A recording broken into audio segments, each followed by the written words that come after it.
There was a time when the future looked colder, harsher, and far less forgiving than the one Hollywood eventually chose to sell. In the 1970s through the early 1990s, science fiction cinema was not obsessed with hero spectacle or technological wish fulfillment. It was preoccupied with collapse, with scarcity, with the quiet realization that progress might not save us, only reorganize our failures. The films in this episode were not designed as escapism. They were warnings drafted from a place of anxiety rather than optimism. Environmental ruin, dehumanizing technology, social systems that promised order but delivered control. These were not abstract ideas. They reflected real fears of their time: oil crises, nuclear tension, unchecked industrialization, and the growing sense that the future was arriving faster than our ability to understand it. Audiences, however, were not ready. Many of these films struggled at the box office. Some were dismissed as too bleak, too slow, too strange, or simply too uncomfortable. Studios quietly moved on. The visions they presented were shelved, overwritten by louder, brighter futures ones, filled with spectacle, triumph, and technological reassurance. Hollywood didn't argue with these films. It abandoned them. But history has a way of reopening sealed vaults. Decades later, these discarded futures no longer feel exaggerated. They feel restrained. Their worlds seem eerily familiar, not because they predicted specific technologies, but because they understood something deeper about human behavior. They asked what happens when systems outgrow morality, when convenience replaces responsibility, when survival becomes more important than meaning. This episode is not about forgotten movies. It's about forgotten assumptions, about futures that were rejected not because they were wrong, but because they arrived too early, before audiences were willing to recognize themselves inside them. As we count down 15 science fiction action films Hollywood left behind, the question isn't which of these visions came true. The more unsettling question is why so many of them were dismissed in the first place, and whether even now we are still refusing to recognize the futures we are actively building. 1. No Escape. No Escape presents one of the most sobering futures in science fiction cinema. A world where social failure has been resolved not through reform, but through removal. The film imagines a penal system so overwhelmed that it simply discards its problems, exporting them beyond society's moral boundaries. The future here is not defined by advanced technology, but by deliberate abandonment. An island becomes a closed experiment in human behavior, where authority withdraws and survival becomes self-organized. Order emerges not from justice, but from dominance. Civilization does not collapse. It retreats. Audiences struggled with this premise because it offered no spectacle of innovation. Its future felt uncomfortably plausible, rooted in policy rather than fantasy. The film implied that progress might mean refining exclusion, rather than eliminating its causes. Viewed today, No Escape feels chillingly relevant. Systems designed to contain disorder often reproduce it in concentrated form. The film was set aside because it refused to frame this outcome as dystopian exaggeration. It treated it as a logical extension of decisions already being made. 2. Nemesis 1992. Nemesis embraced cyberpunk without compromise. Its future is violent, unstable, and stripped of philosophical reassurance. Humanity has not transcended its limitations. It has replaced them with mechanical substitutes. Identity becomes modular. The body becomes hardware. What remains of the human self is increasingly difficult to define. The film explores a world where augmentation is normalized, but belonging is not. Power is measured by modification, and survival depends on constant adaptation. There is no clear moral center, only competing systems and individuals shaped by their enhancements. Progress does not unify. It fragments. Audiences in the early 1990s were unprepared for this level of cynicism. Cyberpunk was still expected to carry style, rebellion, or subversive glamour. Nemesis offered brutality instead. Its future was transactional, and emotionally vacant. Hollywood moved on, favoring visions that softened the implications of technological integration. Seen now, the film's anxieties resonate strongly. As bodies merge with devices and identity becomes increasingly mediated, Nemesis feels less extreme than honest. It was abandoned because it suggested that technological evolution might erode humanity without ever announcing the moment it begins. 3. Dark Angel, 1990. Dark Angel arrived at the edge of a cultural shift when urban decay and technological anxiety began to blur into a single vision of the future. Framed as a crime-driven science fiction thriller, the film imagined tomorrow not as a distant horizon, but as a contaminated extension of the present. Its world was already broken, already compromised, and barely holding together. The film situates its story within a city where institutions have eroded and order survives only through force. Advanced technology exists, but it offers no salvation. Instead, it accelerates exploitation, turning bodies into commodities and addiction into infrastructure. Progress does not elevate society. It sharpens its fractures. Audiences at the time dismissed the film as excessive, too violent, too grim to take seriously. Its fusion of police procedural and science fiction felt abrasive rather than visionary. Hollywood favored cleaner cyberpunk aesthetics futures that looked engineered rather than decayed. Revisited today, Dark Angel feels unsettlingly grounded. It anticipated a future where advanced systems coexist with social collapse, where innovation thrives amid inequality rather than resolving it. The film was abandoned because it refused to present technology as aspirational. It treated it as corrosive and amplifier of human failure rather than a cure. 4. Moontrap, 89. Moontrap frames the future as an archaeological problem. Rather than focusing on humanity's ascent, it asks what remnants we might uncover and what they might reveal about civilizations that reached too far too fast. Space exploration here is not heroic. It is cautious, haunted, and deeply uncertain. The film introduces ancient technology that outlives its creators, raising questions about artificial intelligence, autonomy, and permanence. Machines endure long after purpose has vanished, operating on directives no longer aligned with survival. Progress once set in motion continues without correction. Audiences at the end of the 1980s expected science fiction to emphasize expansion and conquest. Moontrap offered restraint instead. Its future was quiet, defensive, and suspicious of advancement for its own sake. The lack of spectacle led to indifference. Revisited now, the film's concerns feel increasingly relevant. Systems designed to last forever often do, regardless of context or consequence. Moontrap was overlooked because it suggested that the greatest danger of progress is not failure, but endurance without understanding. 5. Cherry 2000, 1987. Cherry 2000 presents a future shaped not by domination or collapse, but by emotional outsourcing. In this world, relationships are governed by contracts, compatibility charts, and technological substitutes. Love persists, but it has been reorganized into a system efficient, regulated, and ultimately hollow.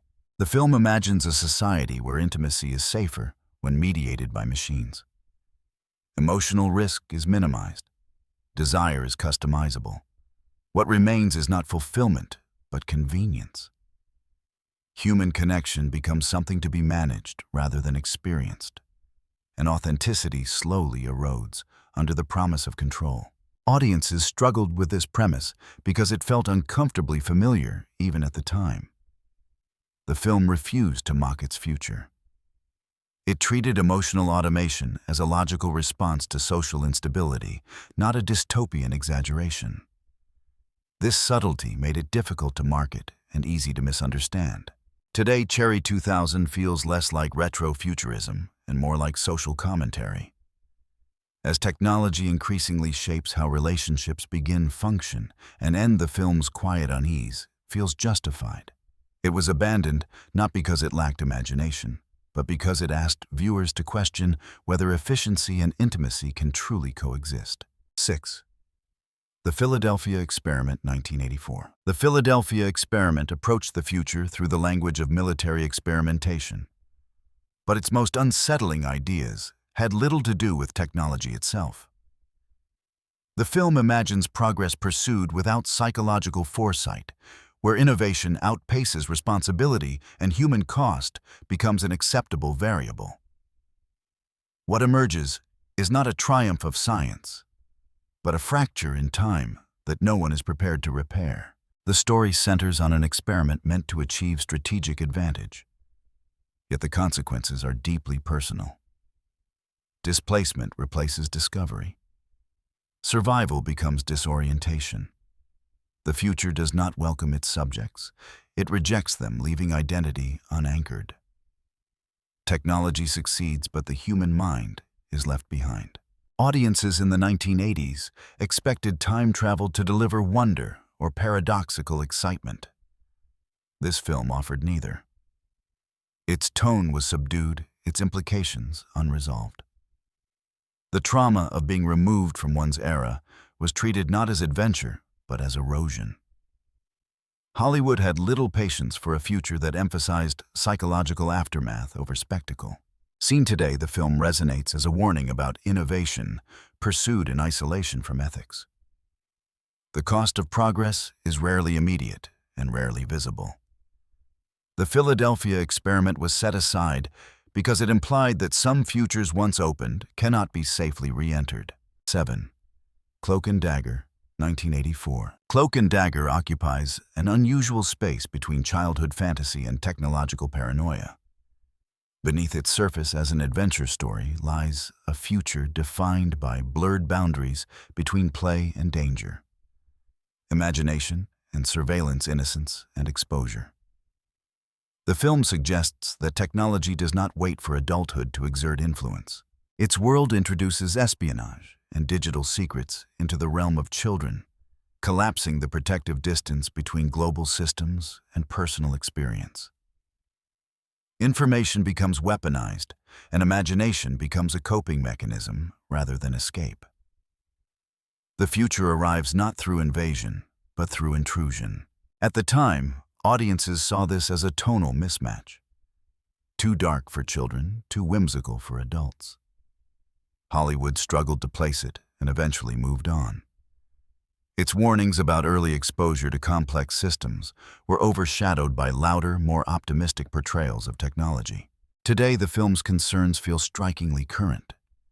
Children navigating networks they cannot fully comprehend. Reality mediated through screens, codes, and simulations. Cloak and Dagger was abandoned because it implied that the future would not arrive gradually. It would arrive suddenly in the hands of those least prepared to understand it. 8. Night of the Comet, 1984. Unlike most apocalyptic science fiction, Night of the Comet presents the end of the world with unsettling calm. Civilization collapses not in fire or panic, but in silence. Streets empty. Systems stop. What remains is not chaos, but absence. The future it imagines is defined less by destruction than by vacancy. The film follows survivors navigating a landscape stripped of social structure, where consumer culture lingers long after its purpose has vanished. Malls, freeways, and suburban spaces remain intact but meaningless. Survival becomes a matter of routine rather than resistance. The threat is not extinction, but emptiness. Audiences in the 1980s struggled with this tone. The film refused to frame apocalypse as epic tragedy or heroic rebirth. Instead, it suggested that the end might arrive quietly, leaving behind a hollowed-out version of normal life. Its humor was understated, its implications uncomfortable. Viewed now, Night of the Comet feels strangely prophetic. A world where infrastructure outlives community, where abundance persists without direction. The film was dismissed because it did not dramatize collapse. It normalized it, implying that the future could unravel without ever announcing itself. 9. Firefox, 1982. Firefox arrived during the late Cold War, when technological supremacy was framed as a matter of survival rather than ambition. On the surface, the film appears to be a straightforward techno-thriller, focused on espionage and advanced weaponry. What it quietly explores, however, is a future where human cognition itself becomes a battlefield, and technology no longer merely extends power, but absorbs it. The film's central conceit, a weapon system controlled by thought, transforms warfare into a psychological contest. Victory depends not on skill alone, but on mental discipline, emotional restraint, and ideological alignment. In this future, machines do not simply respond to commands. They interpret intention. Human error is no longer mechanical, but internal, invisible, and potentially catastrophic. At the time, this premise felt remote and overly abstract. Audiences were accustomed to tangible threats, missiles, armies, physical destruction. Firefox replaced spectacle with tension rooted in the mind, offering a colder vision of conflict where hesitation itself becomes lethal. Its pace was deliberate, its tone restrained, and its conclusions unsettling rather than triumphant. Today, the film's unease feels far more grounded. As systems increasingly respond to biometric input, behavioral patterns, and cognitive signals, the boundary between human decision-making and automated response continues to erode. Firefox was set aside because it suggested a future where control no longer rests in visible hands, but inside the fragile architecture of thought itself.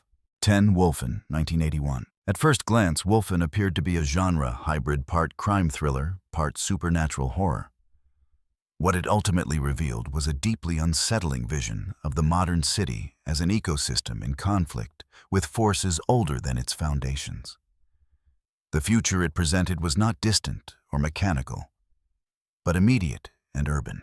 The film situates its menace within the decay of metropolitan space, where abandoned neighborhoods and failed development projects become fault lines between progress and consequence. Technology, surveillance, and rational authority exist, but they are blind to what they have displaced. The city expands while understanding contracts.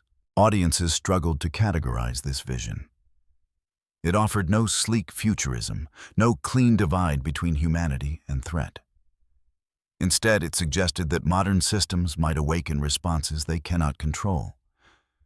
The film's warnings were ecological and cultural, wrapped in the language of myth rather than machinery.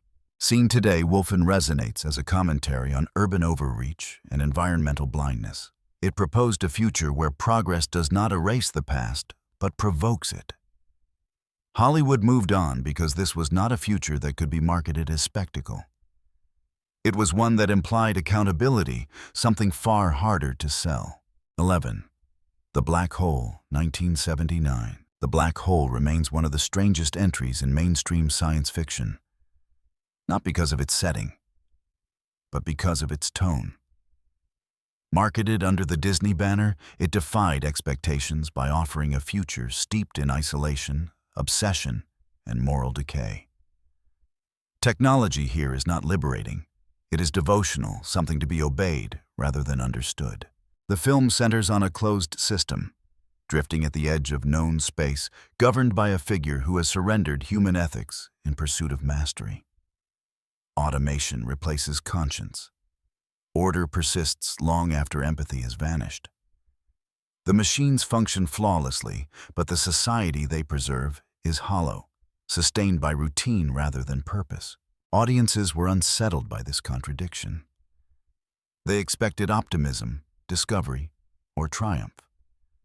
Instead, the Black Hole presented progress as something that could trap rather than elevate. Its imagery was somber, its pacing deliberate, and its conclusions philosophical rather than reassuring. Hollywood had little interest in nurturing a vision that resisted easy categorization. Today, the film's unease feels prescient. Systems that continue operating despite moral failure. Institutions that value continuity over accountability. The Black Hole was not rejected for being too dark, but for suggesting that technological order without ethical grounding leads not to chaos, but to a colder kind of permanence. 12. Future World, 1976. When Future World followed its predecessor into theaters, It arrived at a moment when audiences were already growing comfortable with the idea of technology as entertainment. What the film quietly challenged was the assumption that systems designed for pleasure would remain harmless once scaled, automated, and detached from accountability. The future it imagined was not ruled by tyranny, but by convenience disguised as progress. The world of Future World presents a society where artificial environments and synthetic beings exist to satisfy human desire without consequence. What begins as escapism evolves into something more insidious. Identity becomes reproducible. Experience becomes programmable.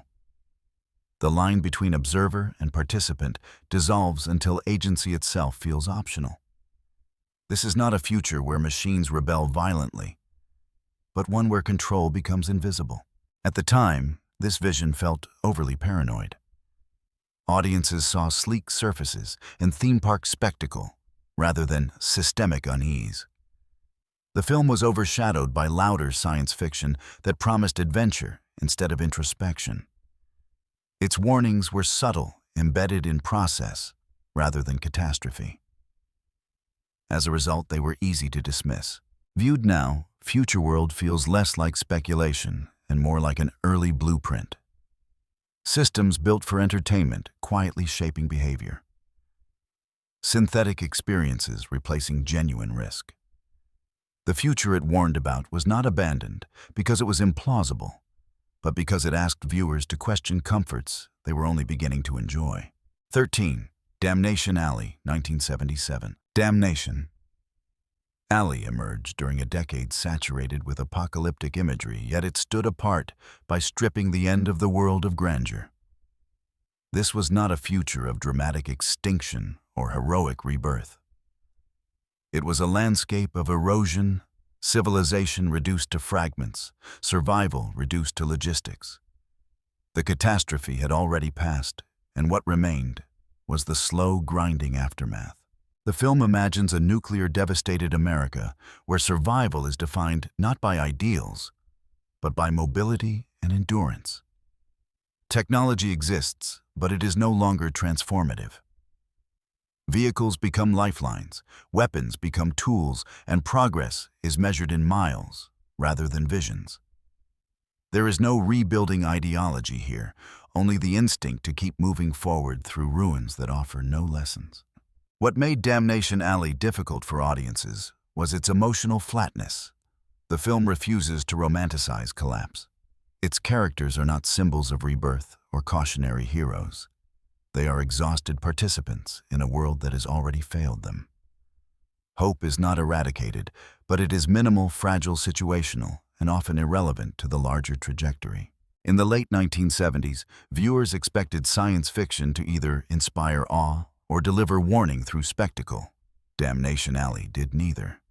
Its future was procedural, mundane, and bleakly plausible. Disaster did not produce clarity or unity.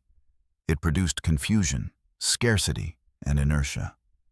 The film suggested that even after everything ends, systems of power and survival simply rearrange themselves. Today, this vision feels less like pessimism and more like realism. Large-scale collapse rarely arrives as a single defining moment. It unfolds unevenly, leaving people to navigate consequences rather than conclusions. Damnation Alley was abandoned because it offered no catharsis, only the unsettling idea that the end of the world might look less like an ending and more like a long, exhausting continuation. 14. Zardoz, 1974. When Zardoz arrived in 1974, it confused and alienated audiences almost immediately. Its imagery was theatrical, its dialogue philosophical, and its tone defiantly cold. What viewers encountered was not a conventional science fiction adventure, but a meditation on stagnation disguised as spectacle.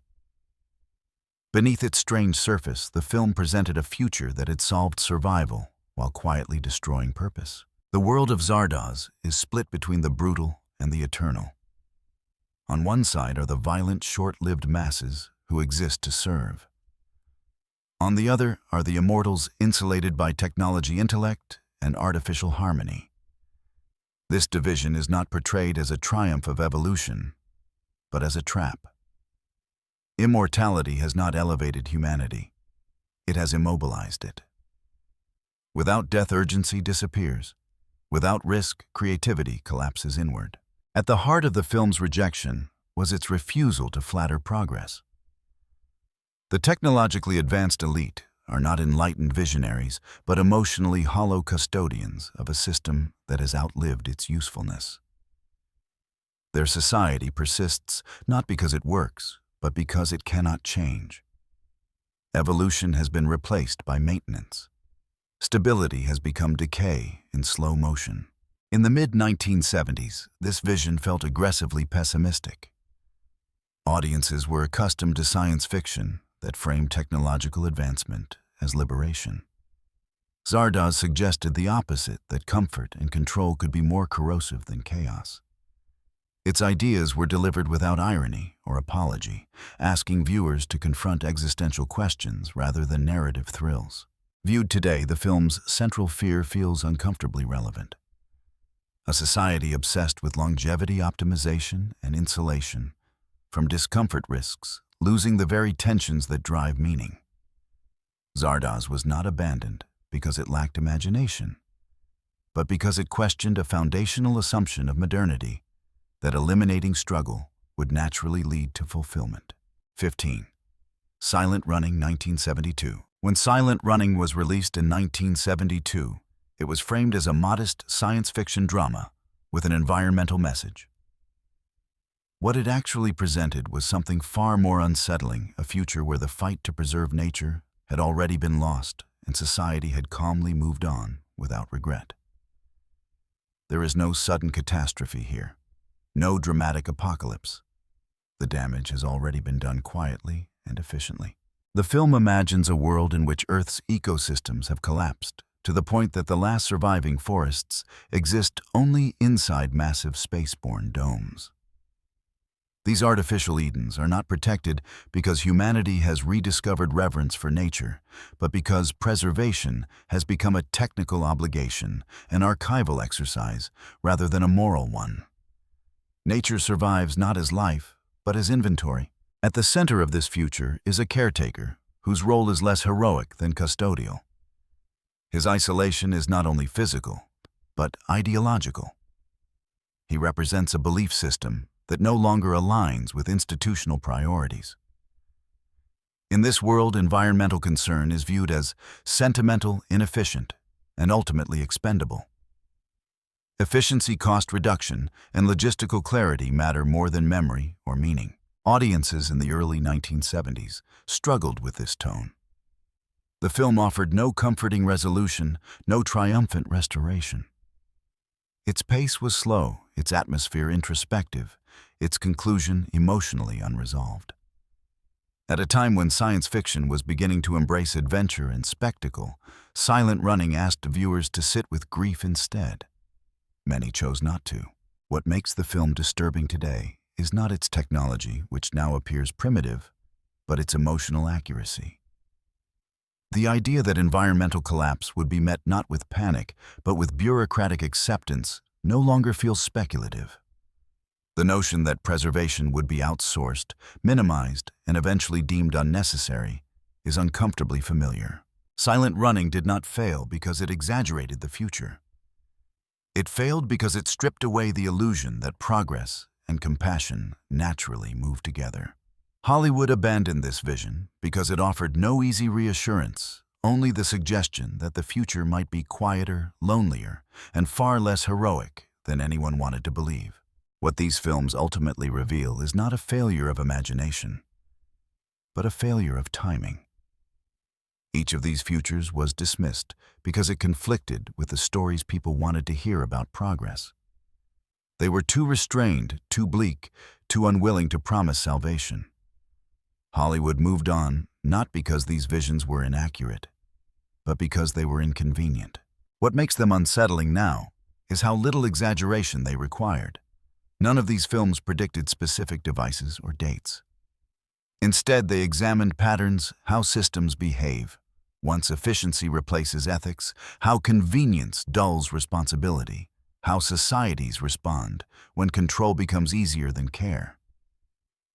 Those patterns did not disappear. They matured. Vaulted futures are not erased. They are postponed, buried under optimism, spectacle, and distraction, waiting for the moment when reality begins to resemble what was once dismissed as excessive.